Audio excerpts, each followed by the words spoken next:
Kanë mbetur vetëm edhe pak ditë kur presidentes aktuale Vjosa Osmani s'ka dhënë mandati. Në krye të presidencës pritet vi Albulena Haxhiu si ushtruese detyrës, e cila aktualisht është edhe postin e kryetares kuvendit. Vendi rrezikon që prapë të futet në një krizë politike. Për të folur për këtë temë, kemi ftuar deputetin e Lëvizjes Vetëvendose, zotin Dugolli. Zoti Dugolli, mirë se keni ardhur në Blitz Interview. Mirë se u gjej, faleminderit për ftesën. Nisim pak me këtë temë, domethënë me postin e presidentit. Kemi një vendim të gjykatës kushtetuese, e cila i ka dhënë edhe disa ditë kohë, disa javë për zgjedhjen e presidentit. Pritet që në krye të postit më të rëndësishëm të vendit, postit politik të presidentit, vi edhe dikush nga Vetëvendosja, pra Albulena Haxhiu. Si e shehni ju, do thotë, këtë situatë, pra apo shkojmë në një krizë të re politike, ku tash në fakti ka të gjitha institucionet kryesore i kontrollon, ta themi kështu kushtimisht, kryeministrin, presidentin dhe kryetarin e kuvendit. Po ajo që mund të them është se dje filluam pra seancën e parë pas asaj masës të përkohshme të gjykatës kushtetuese, pas dekretit që doli që të jetë i jashtëligjshëm apo antikushtetues i presidentit Osmani. Ajo kohë ishte pa nevojshme, kohë e humbur, për shkak se do të mundnim të miratonim edhe ligje edhe marrëveshje ndërkombëtare. Dje ishte pjesërisht një ditë e suksesshme për shkak se i miratuam disa marrëveshje ndërkombëtare të rëndësishme për Kosovën, për shtetin e Kosovës, për qytetarët e Kosovës. Shumë projekte do të përfitojnë nga ato marrëveshje, ratifikimi i atyre marrëveshjeve. Dhe tash jemi në situatën ku vendi po zhvillon punimet, është në gjendje të merr vendime që janë të shumta, dhe besoj që gjatë kësaj kohe, përveç temës për cilën e nisët këtë intervju, pra çështja e presidentit, ne kemi pra edhe vendime tjera mjaft të rëndësishme që do të duhej të kryenim në ditëve të vijim. Por tema e presidentit natyrisht që është në tavolinë, është për shkak se është e pazgjidhur dhe si e tillë kërkon një angazhim për ta kryer këtë temë që qytetarët mos i detyrojmë edhe herë të shkojmë në zgjedhje. Qëndrimi i Lëvizjes Vetëvendosje nuk ka ndryshuar, është i njëjti. Jemi të interesuar që të gjejmë një figurë konsensuale.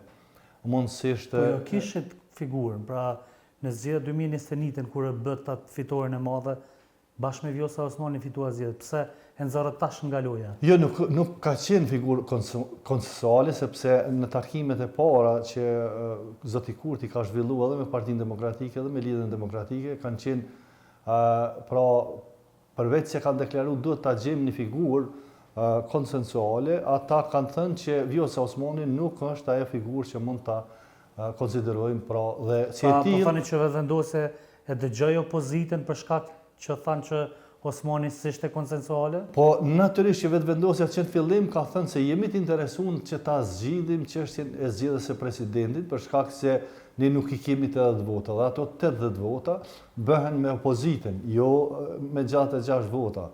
Dhe natyrisht që pas kësaj bisede, zoti Kurti ka tentu që të gjenë mirëkuptime ta gjenë një figurë unifikuese, një figurë konsensuale me partitë opozitare, kryesisht me PDK-n dhe LDK-n, por gjitha ajo kohë kaloi dhe nuk pati një gatishmëri apo nuk pati një vullnet që të ecet përpara gjendet një figurë, sepse nuk kishte emra. Dugolli, ndërpres. LDK ka shpreh vullnet. Pra nëse mblidheshin votat e VV-s dhe Guxha, si dhe të LDK-s dhe të minoritetit jo serb, pak a shumë do të zgjidhej Vjosa Osmani edhe për një mandat. Jo. A ishte Kurti, domethënë ai që nuk deshi ta lejë për shkak që Kurti mbeti izoluar në Kosovë. Nuk kishte asnjë takim të rëndësishëm dhe Vjosa Osmani po shkëlqente në një farë forme. Jo, të jemi të qartë këtu. Nuk ka pas as PDK-ja, as LDK-ja nuk kanë pas vot për Vjosa Osmanin. Pra, fillimisht është thënë sepse në atë kohë ju e dini që e vetmja Vjosa Osmani ka qenë si kandidate që ka shpreh vullnetin. Pra vetëm për një emër e kemi ditë që ka pretendime. Dhe natyrisht, duke qenë në këtë situatë, është bisedu emri i saj. Dhe ata kanë thënë që kjo nuk është opsion që mund do t'i merrte votat tona. Prandaj një deklarim i mëvonshëm i zotit Abdixhiki ka qenë që mund të merret në konsiderim, por edhe atëherë nuk ka qenë thjesht një po e sigurt, sepse ju e dini që edhe në Lidhjen Demokratike nuk kanë qenë unik sa i takon vota për Vjosa Osmanin apo cilën do kandidaturë. Ata kanë pas edhe madje deklarojnë edhe tani. Po ju dini që LDK-ja madje thuaj se gjithë opozita duhet bëj bashkë që ta shtynte një emër. Pra flas për aspektin formal, të mbledhën në shkrimet.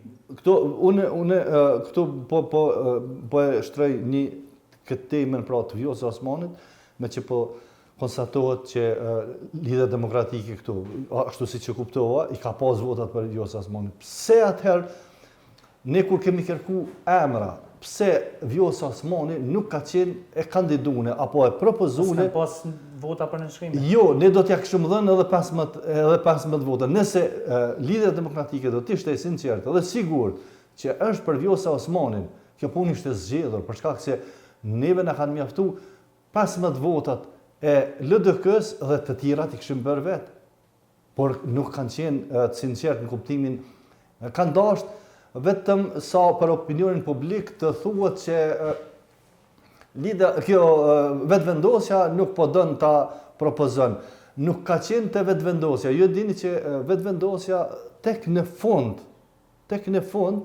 pra një ditë para të pestit, e ka shpall nominaturën, domethënë nominimin, kandidaturën për Glaukoniusin. Me shpresën se mbase ata nuk po japin, me që nuk po japin kandidat, emra për kandidat, as PDK, as LDK, mbase zoti Koniusa do të ishte një emër i pranueshëm apo do të mund të merrte votat e mjaftueshme, me që kemi pas indicje nga PDK-ja, sidomos nga PDK-ja që Koniusa mund të jetë i pranueshëm, sepse vitin e kaluar ju e dini që ka pas deputet cilët më pastaj kanë thënë kemi që opozita nuk do t'ja votoj, po veçanë jo nuk e kemi dëgjoj, ne kemi besu që zoti Koniusa mund t'i ketë votat për shkak se vitin e kaluar kanë thënë hapur me zë figurë deputet të caktuar që kemi gabu, pse nuk e kemi votuar. Jo, për mandatar të qeverisë. Ja, mandatar qeverisë, ata kanë pas mundësinë për kryetar kuvendit. Po. Jo, për kryetar kuvendit nuk ka qenë zoti Koniusa mandatin e kaluar pra. Apo veten Albin Kurti nën hijen e Vjosa Osmanit në aspektin ndërkombëtar që e nxurr Beluja. Jo, nuk është ashtu, për shkak se Kurti nuk kishte asnjë takim të rëndësishëm.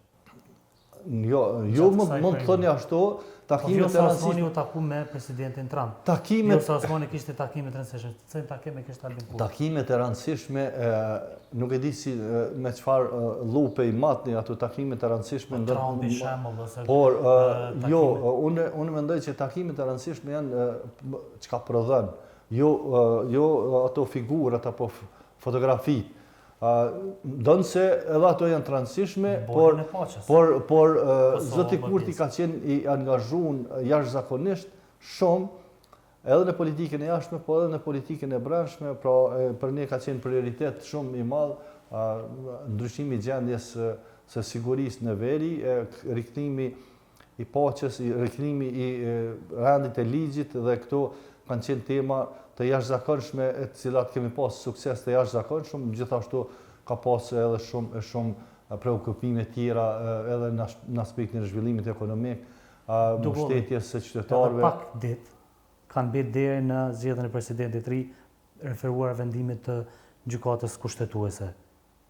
A mendoni që vetëvendosja ka vullnet që të bëjë kompromis me parti tjera dhe kush mendoni që do të jetë emri që do të na nxjerrë nga kjo situatë që të mos kemi prapë zgjedhje të reja? E para që po du të them është se vetëvendosja është jashtëzakonisht e interesuar që të zgjidhet kjo çështja e zgjedhjes së presidentit, për shkak se ne e kemi shumicën, e kemi fitu 51.1%, por nuk mjaftojnë për president, për zgjedhjen e presidentes, por mund të them se nuk është interesi jonë që të shkojmë prapë në zgjedhje. Po kush është emri? A keni personalisht?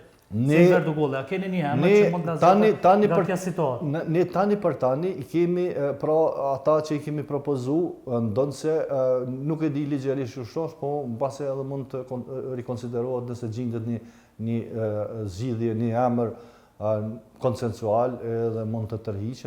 Nuk e di në kuptimin kushtetuese ligjor si shkon procedural, por unë mendoj që nëse gjendet një zgjidhje, një emër i pranueshëm, atëherë mund ta konsiderojmë dhe ta kryejmë këtë temë. Opozita do të vijë, po flas hipotetikisht, do të vijë me një propozim përbashkët. A do ta mbështesni si vetëvendosje? Natyrisht, mos shkojmë zgjedhje. Natyrisht që ne e kemi prit këtë opozitën me një propozim të përbashkët. E kemi prit, e kemi kërkuar, madje kemi insistuar që ta kenë një emër, të paktën një emër, na thuan një emër, nëse nuk i kanë në nënshkrimet, ne edhe do t'ua plotësonim, sepse nuk është interesi i vetëvendosjes të shkohet në zgjedhje. Për çështjen e presidentit. Opozita kur as iniciative tyne nuk është mbështet për këto 5 vite, asnjë. Mirë, unë edhe tani po them, ne seriozisht ata ju. Jo, ne sfidojmë, le të na lënë pro fajin më pastaj ne. Thonë, ne kemi propozu këtë emër, kemi konsideruar që është emër konsensual, kemi konsideruar që është i pranueshëm dhe ka kredenciale të mjaftueshme për të qenë figurë edhe unifikuese, edhe që e zotnon çështjen e presidentit, pra opozitën e presidentit, dhe le ta sfidojnë, por këtë nuk po e bëjnë. Për shkak se kam një përshtypje se ata nuk e kanë me çështjen e presidentit, këtë e kanë vetëm si shkas. Rezultati i zgjedhjeve të 28 dhjetorit nuk është duke ju pëlqyer. Madje ata po e shohin si pëlqen ata parti politike. Po mirë, po do ta thonë, jo të shifen pas sepse veç të them lejan, sepse kjo çështja e zgjedhjes së presidentit, po pastaj ka ne futemi me një cikël që nuk e di ku na nxjerr, për shkak se 80 vota mos të pretendon dikush që mund t'i merr i vetëm. Nuk mund t'i merr. S'ka logjik. Po s'mund t'i merr me këtë sistem të tillë, nuk mund t'i merr. Prandaj ku po na çon kjo situatë? Tash, se jeni të gatshëm ju si vetëvendosë, tu e ditë që i keni veç 61 vota ose 51%, ta themi pozite nëse postën e presidentit bëni kompromis me një parti opozitare. Pse keni ta themi me çdo kusht ta keni gjithë pushtetin absolut? Ne kemi shprehë gatishmëri që të diskutojmë edhe të marrim mendimet e tyre. Mendimi i tyre ka rezultuar që të jetë vetëm kalim i kohës, konsumim i kohës dhe asgjë tjetër. Nuk kemi pas propozime konkrete. Nuk është logjike tash ne të themi shiqo, i keni në nënshkrimet tona edhe blanko e ju vendosni kënd doni do ta keni. Nuk shkon ashtu, për shkak se mas pari nuk është çështja presidentit, nuk është një çështje që mund ta futësh në thes edhe të mos dihet aty çka po është çështje që qytetarët do ta dinë. Narracioni i VV-s edhe sot edhe juaj është prapë opozita fajtore. Domthonë edhe pse keni shumicën, edhe pse keni fitu zgjedhjet, tash edhe për postën e presidentit, praktikisht ky narracioni vetëvendosës është opozita prapë i ka fajt. Opozita keni përgjegjësi më të madhe jo se fitues të zgjedhjeve? Dëgjoj, kësaj radhe.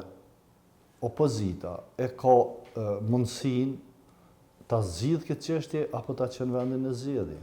Po ju pish shantazhoni. Jo pish shantazhojmë, ne s'po ja imponojmë. Nuk kemi pas emër, nuk kemi prezantuar asnjë emër ne. Me vetëm ju e keni shumicën. Po kemi shumicën. 60, ata... Po natyrisht që qytetarët na kanë thënë. Po, absolutisht. Qeveri legjitime. Edhe keni shumicën në kuvend. Po ju kuptoni një gjë. Qysh mujnë ata me më pak vota se jo ta zgjedhin presidentin. Edhe kjo është proporcion edhe përgjithësia. Asa ke vota edhe përgjithësia të shtimit. Nuk po them që ta zgjedhin ata, do ta zgjedhin bashkë. Po do ta zgjedhin bashkë, po pa të marrëveshje po kërkojmë. Zoti Kurti, për thim takime ato, për thot kondon e zgjedhë president. Sepse s'ka marrëveshje politike. Jo, ndëgjë, zoti Kurti po i thet, hajde të bisedojmë. Mas pari kanë thënë që do të bisedojmë parimet me bazën e cilit do të jetë ajamër, do më thotë parimet, që shka do të posedon aj propozim, ajo figurë, në regull, do të bisedojmë.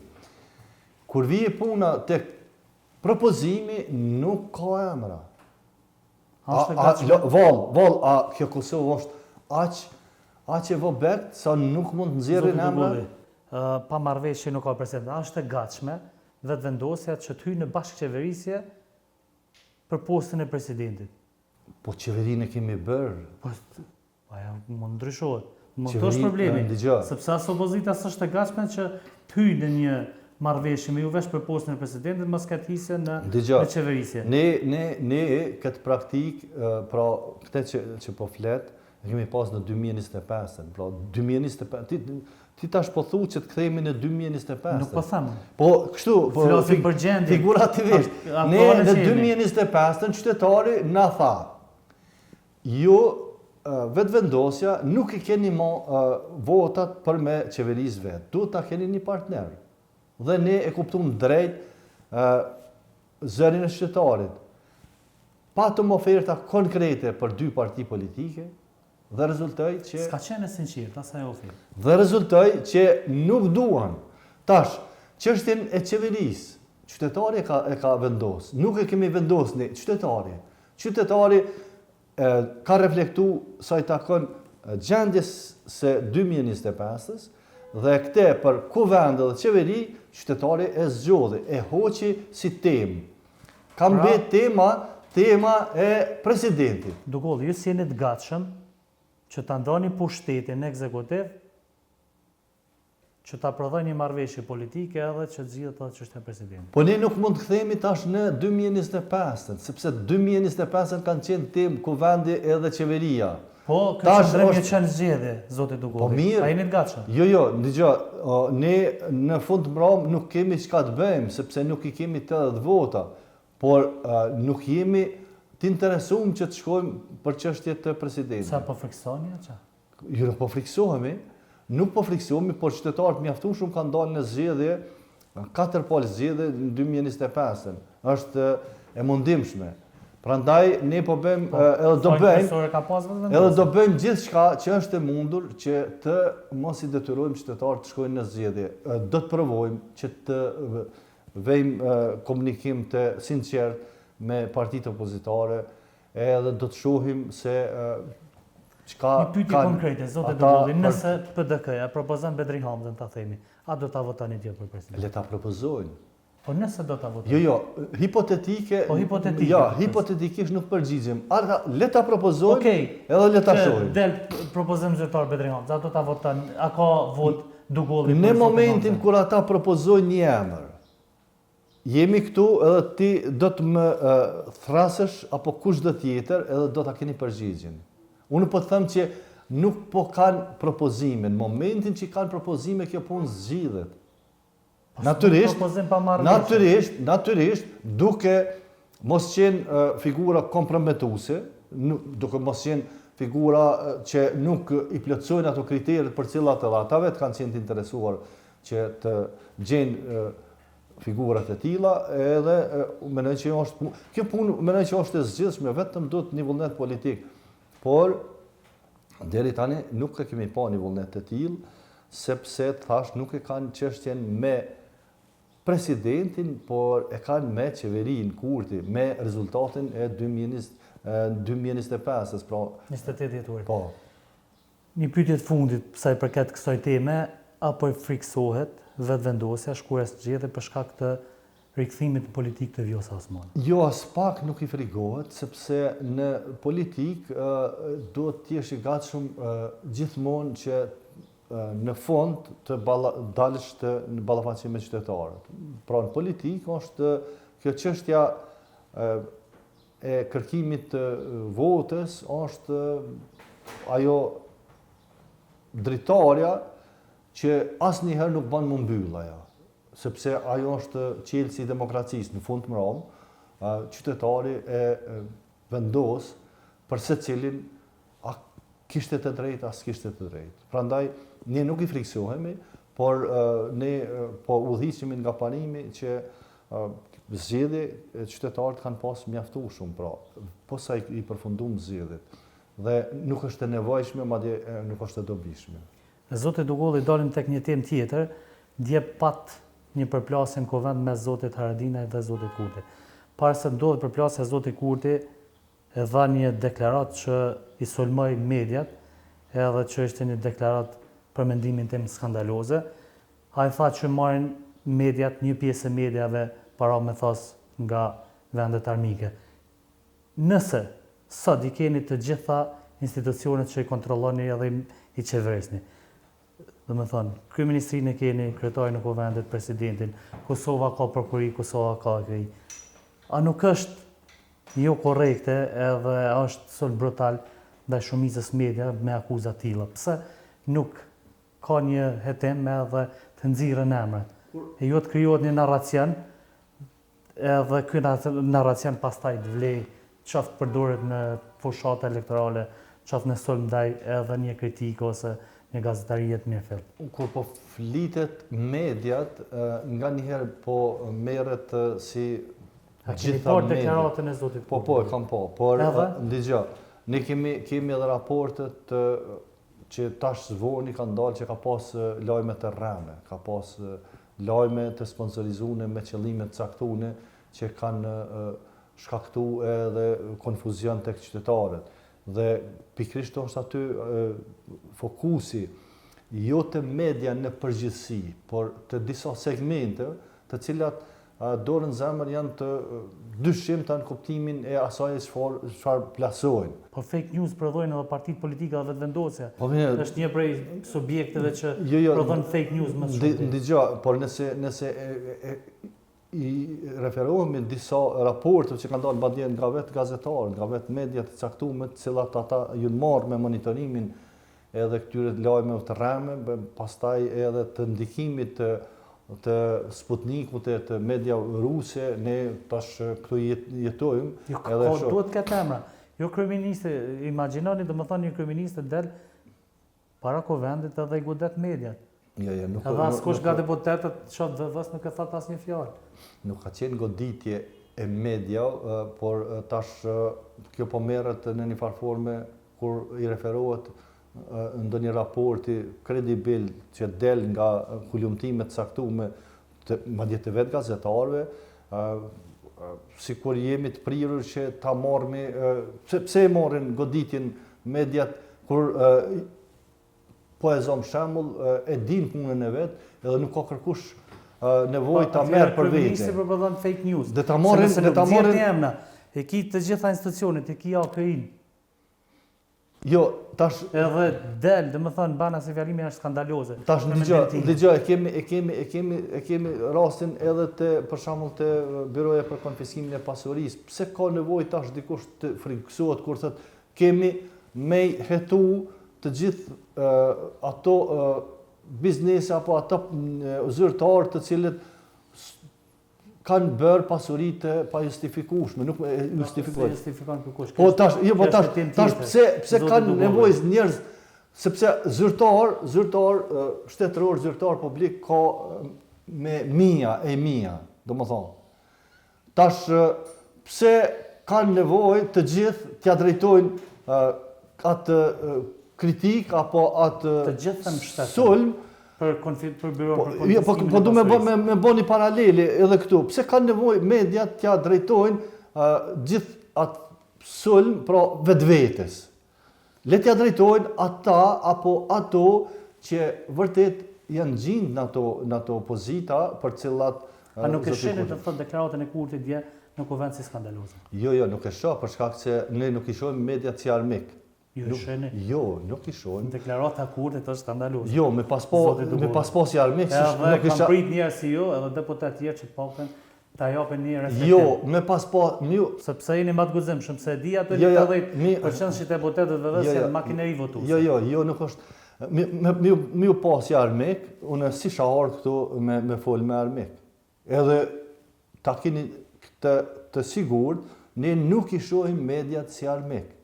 Mund të kemi kritika, sepse është krejtësisht pastaj ato fyret etiketimet që na bën linçimet neve, domethënë kryeministri i nxit.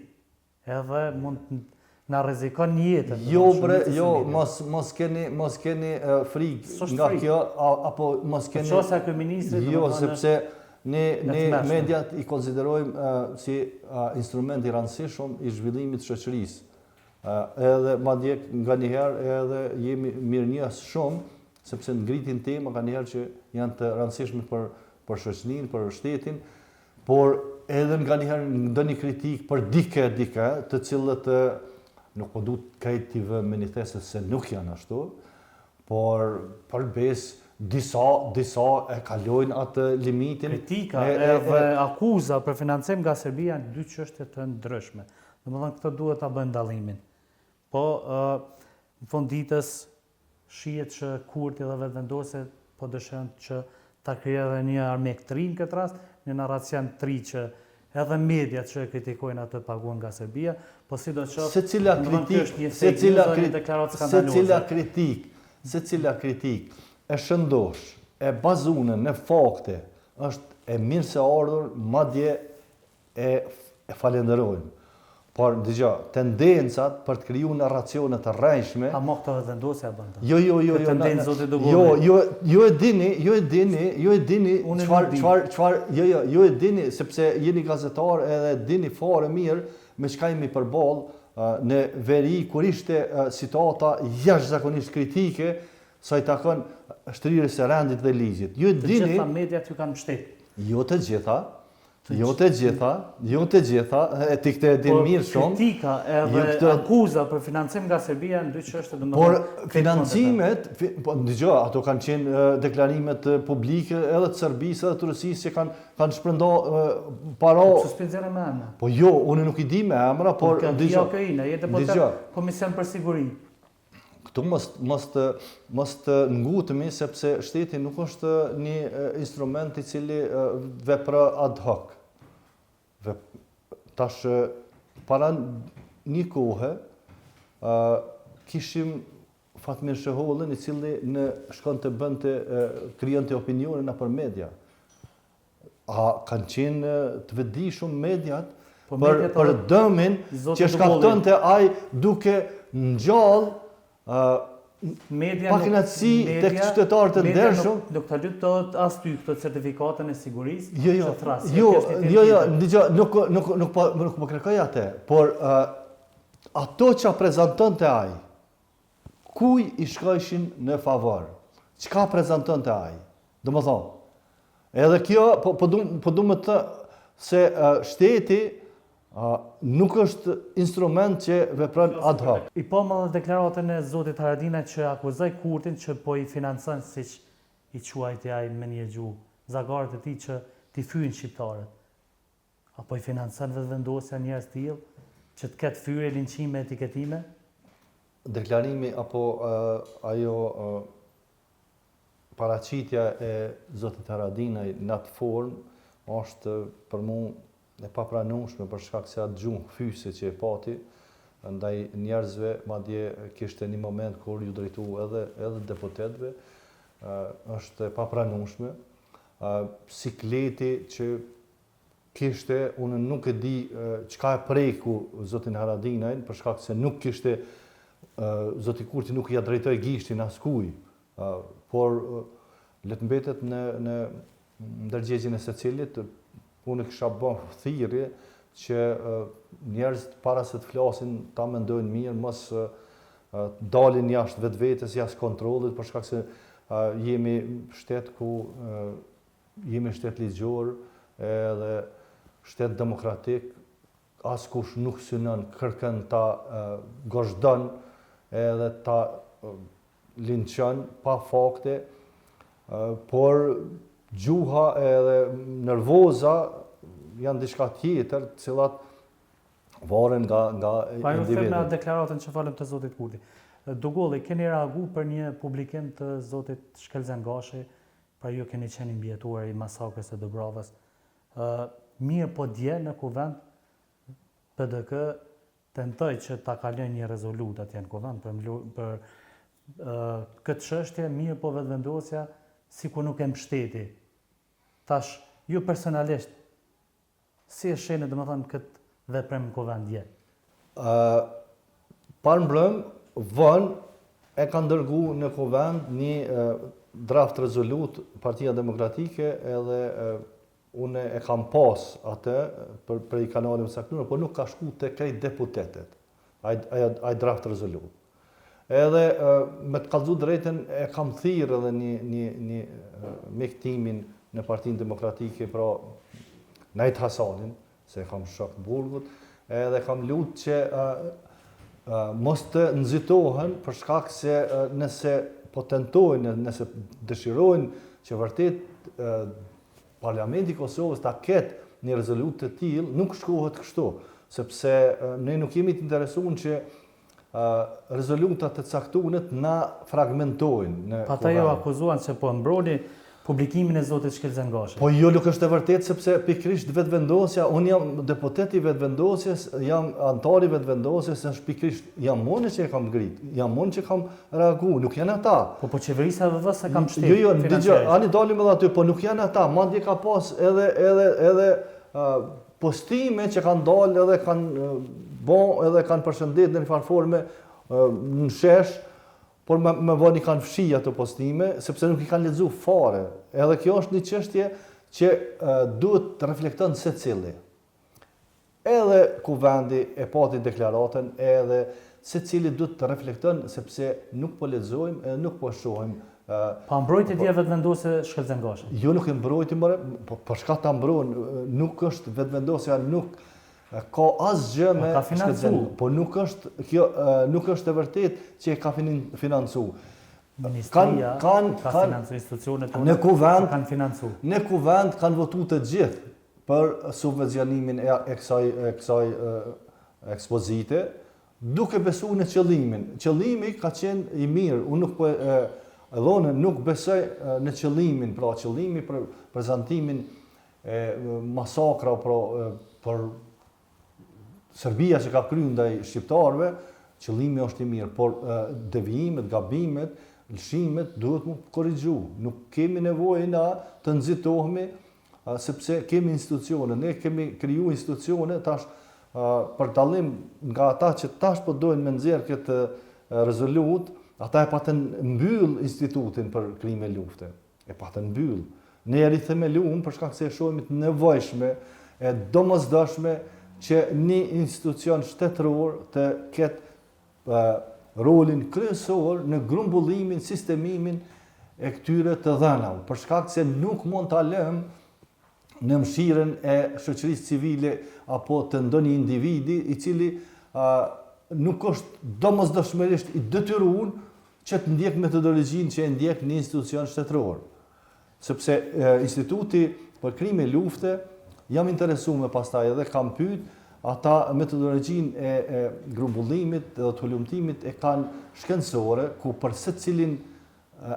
secilin viktim, të paktën 6 deri në 8 burime i kanë për grumbullimet në dosja që bëhen, për secilin viktim 6 deri në 8 minimum. Po pse atëherë nëse kemi institutin që bën një punë kaq të mirë, kemi nevojë ta financojmë dikë që e shtrembron, domethënë masakrat Kosovë. Po shoqëria civile, ti e din se shoqëria civile është në Kosovë, fiton projekte të ndryshme, subvencione, grante kështu me radhë, edhe janë të bazuar. Pa duhet mbikëqyrë çfarë institucion që e financon. Patjetër që duhet, edhe këtë. Pa duhet dikush t'ia përgjegjësi. Patjetër, kjo sidomos ti përmendë që ke reaguar ndërpart. Po. Ju ka prek juve edhe shpirtërisht edhe. Po sigurisht ajo nuk ka qenë e lehtë, shtrembrim edhe shumë i dëmshëm, por kjo e mira e gjithë kësaj është se të gjithë, edhe në kuvend, edhe në qeveri, edhe gjithkun është një emërues i përbashkët ndaj kësaj situate. Duhet të reflektojmë secili sa i takon çështjes së kësaj natyre të problemeve që mund të shfaqet në të ardhmen. Pra, edhe kuvendi nuk mund të vazhdon, pra të subvencionon projekte të caktuara pa hyrë një filtr, me pa se përveç qëllimit, me pa edhe përmbajtjen, sepse nuk mjafton nganjëherë vetëm prezantimi i qëllimit, por duhet të shihet edhe përmbajtja. Ndonse me rregulloret aktuale nuk janë përgjegjës për përmbajtjen, por ky rast ka dëshmuar që ka nevojë pra një ndryshim edhe të metodës edhe të qasjes që duhet ta kenë edhe për të ardhmen pra për raste të tilla. Zoti Tugolli, faleminderit për kohën dhe për përgjigjen. Faleminderit gjithashtu.